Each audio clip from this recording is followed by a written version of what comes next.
Lamun kitu mah rek dibikin deui bae lah ieu mas teh kabeh. Sekalian ku akan rek dikotok molok tah Bah Rustamna. Atuh da bohongan sarua jeung niat nyilakakeun akang ari kitu carana mah. Cek Mang Uned bari jeung nangtung. Beona ngahulang sakedeung tuluy pok nyarita. Tapi cek kuring mah Kang ulah kasarnya Kang. Lamun akang kasar mah malah engkena bisi tambah angot, bisi matak pecilakaeun ka akangna. Ih, tetep atuh kudu dikotok molok onah. Tuman. Anggap naon ka urang kata Bah Rustam sampai rakuan nyewakeun sagala. Ulah Kang pepeje, ulah kasar. Bisi matak pecilakaeun ka urangna. Iya, kajeun teuing, padoli.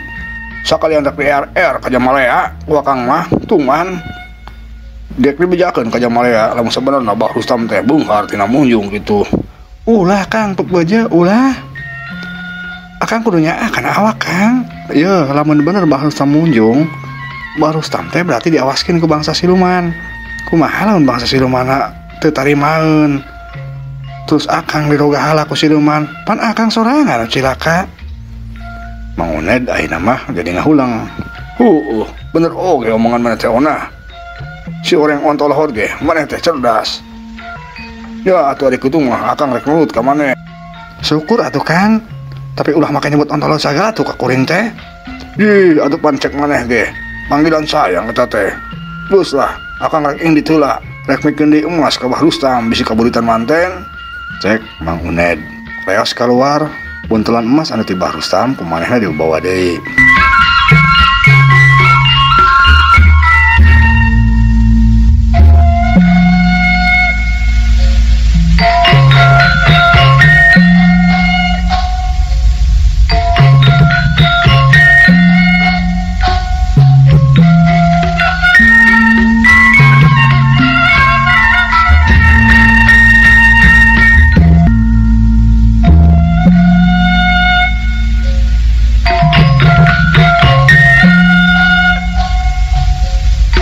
Kaayaan harita beuki tambah beurang, hawa beuki karasa moreret. Sora sasatoan hayam embe jeung sajabana kadengereang patembalan. Nambah kaayaan lembur beuki karasa mata koas. Dina kaayaan kitu teu jauh ti imah Bah Rustam aya saurang awewe keur diuk ngajentul sorangan dina luhur batu handapeun hiji tangkal gede. Eta jalma awewe teh katempona siga anu karek datang tinu jauh lantaran dina lahunana ngekeuweuk buntelan. Si horeng eta jalma awewe teh Ambu Yayah anu basa tadi geus ngomong rek ini teh ati imah Bah Rustam. Tapi malah balik deui lantaran bingung da teu boga sampeureun teh.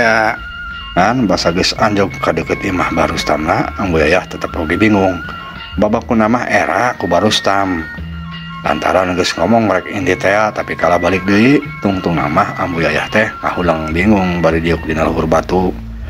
Ya aing kumaha carana supaya bisa balik deui ka imahnya. Tapi si abahna ulah nyarikeun ka aing. Gerentes Ambu Yayah.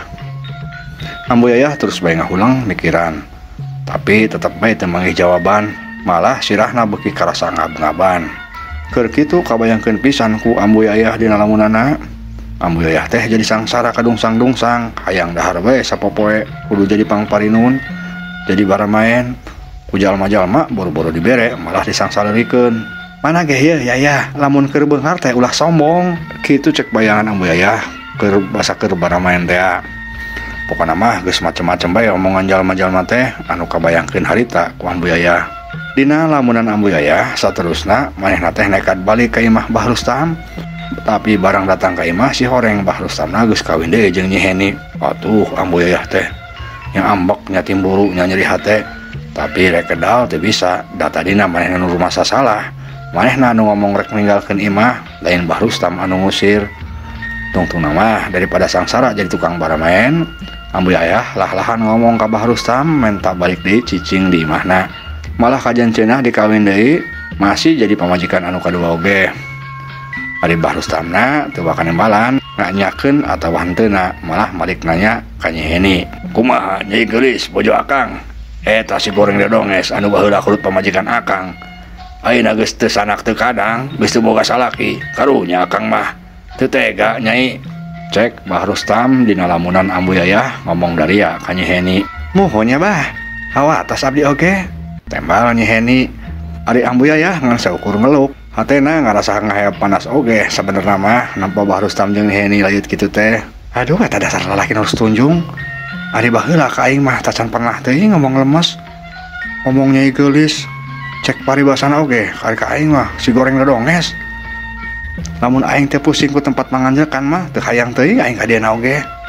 Kitu gentos Abu Yayah anu masih keneh dina lamunan manehna sorangan. Keur kitu kadenge deui Bah Rustam ngomong ka Nyi Heni. Teras kumaha atuh cek pemikiran Nyai geulis. Kumaha naon Abah? Bah Rustam rada ngahuleng siga nu mikir-mikir rek ngomong teh. Mendak sakedeung kakarek kadenge nyarita. Nya maksud Abah mah karunya kitu-kitu oge kurut pamajikan Abah eta teh. Ari ayeuna ningali sangsara mah Abah teh tega keur mah teu boga salaki, teu boga panganjelkan ongkoh. Nyi Heni unggut-unggutan teu lila maeh napok membalan. Nya ari abdi mah bingah bae Bah pami Yayah ditikah oge. Cek Nyi Heni kalem. Bah Sura meni curing hak maehna ngarasa kagagas oge ngadenge jawaban Nyi Heni anu ceunah kajeun mun Ambu Yayah dikawin oge. Di sejen pihak Ambu Yayahna oge sarua curing hak. Manehna teu nyangka Nyi Heni bakal nembalan kitu. Anu hartina Nyi Heni teh hade hatena. Daek narima manehna ngarasa teu kaburatan lamun Bah Rustam anu ayeuna geus jadi salakina ngawin deui Ambu Yayah oge. Si horeng si Heni teh hade oge hatena. Daek mun si Abah nyandung deui ka aing oge. Ari kieu mah aing teh ngarasa dosa. Baheula mah aing timur pisan ka manehna. Nya maena hade hatena mah mun baheula teh aing ulah ini ditinggalkeun ieu imah. Yah kajen teuing si Abah kawin deui ka si Heni oge baheula teh. Kitu gerentas Abu Yayah bari panana mencrong kagagas ku Nyi Heni. Keur kitu kadenge deui Bah Rustam nyarita ka Nyi Heni. Jadi Nyai satuju mun si Yayah dikawin deui. Atuh nya abdi mah satuju pisan Abah. Ikhlas Nyaina. Muhun Abah ikhlas pisan abdi mah. Alhamdulillahirabbil alamin ya Allah Gusti hatur nuhun. Abdi tos dipasihan jodoh istri anu solehah, istri anu leres-leres jadi calon sorga. Cek Bah Rustam bari tuluy nangkep ka Nyi Heni nyiuman sagala. Ari Ambu Yayahna olohok nompok kitu teh ngarasa ngehea pisan panas. Tapi campur oge rasa bungah lantaran ku aya Nyi Heni teu kaburatan dicandung jeung maehna oge anu berarti manehna ayeuna mah geus moal sangsara deui jadi tukang baramaen. Ari masalah maehna jadi pamajikan nu kodo mah teu jadi soal. Itu cek pikiran Ambu Yayah harita. Dina lamunana keur kitu kadenge deui Bah Rustam cumarita ka Nyi Heni. Abah nanya sakali deui Nyai. Nyai ikhlas mun si Yayah dikawin deui. Ji Abah, pan abdi tos nyarios oge ikhlas Abah ikhlas. Abdi mah sama sakali teu kaabotan asal aya syaratna. Cek Nyi Heni. Abah apal syaratna geus apal. Asal adil meureun nya. Da cek agama ge kudu kitu, lamun nyandung kudu adil. Tembal Bah Rustam. Ari Ambu Yayahna mendideg-degan jeung teu sabar hayang ngadenge naon anu jadi syarat Nyi Heni. Sieun bisi syaratna teh berat. Keur kitu kadenge Nyi Heni ngomong deui. Sanes kitu Bah syaratna. Bah Rustam ngahuleng. Oh, Nyai hang dibere naon atuh? Supaya Nyai daek hitung-hitung pambelina. Tak kumaha? Sanes Bah, abdi mah teu hoyong dipasihana naon. Ari kitu naon atuh syaratna Nyai? Syaratna sanes ku Abah ditikahna ceh teh. Atuh Bah Rustam jeung Ambu Yayah teh meni molongo. Jeh, ari kitu mah sarua jeung atuh, cek Bah Rustam. Di sejen pihak Ambu Yayah oge guguluduk dina hatena. Malah Ambu Yayah mah jadi bener-bener ambek. Saking ambekna buntelan baju anu keur dijingjing ku manehna dibabetkeun kana beungeut Nyi Heni. Haram jadol sia. Dasar nu tunjung si awewe teh. Sangka teh heueuh aing mah. Sia geus wani ngarebut salaki aing. Cek Ambu Yayah bari ngalungkeun bentolan kana beungeut Nyi Heni.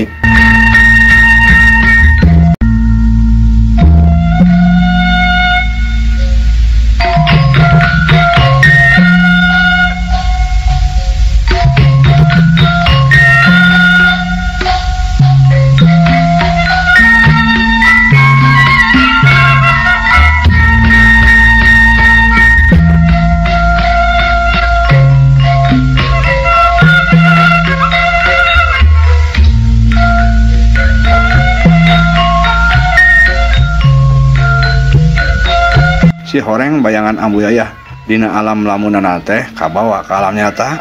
Ambu Yayah anu keur diuk dina luhur batu bari ngalamun bener-bener ngalungkeun bentelan bajuna bari hahaok. Dasar awewe gatel sia, dasar awewe teu uyahan sia. Cek Ambu Yayah bari ngalungkeun bentelan baju Pas kebeneran kepala bahdinya aya saurang awewe liwat, Cinenti pamajikan Pak RT anu tas di warung. Atuh buntelan anu dialungkeun ku Ambu Yayah teh beunang kana beungeut Cinenti.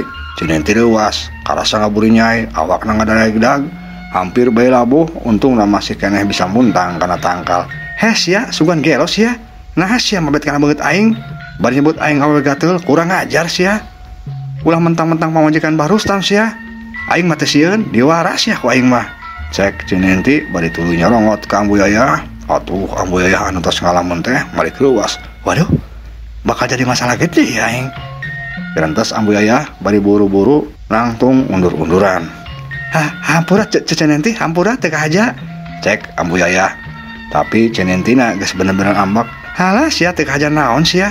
Sidik sia nenggor kana beungeut aing bari nyebut aing awewe gatel. Diwajak-wajak sia ku aing mah. Cek Cinenti bari leungeunna tuluy diangkat siga nu ngarawed. Ambu Yayah bener-bener soak. Tungtung nama berengbeng bae Ambu Yayah lumpat ngabecir maneh teh sidikna notok-notokeun maneh. Ku Cinenti terus diudag. Sia rek kabur ka mana? Diudag sia ku aing mah. Cek Cinenti bari tuluy ngudag-ngudag. Cag urang teu heula.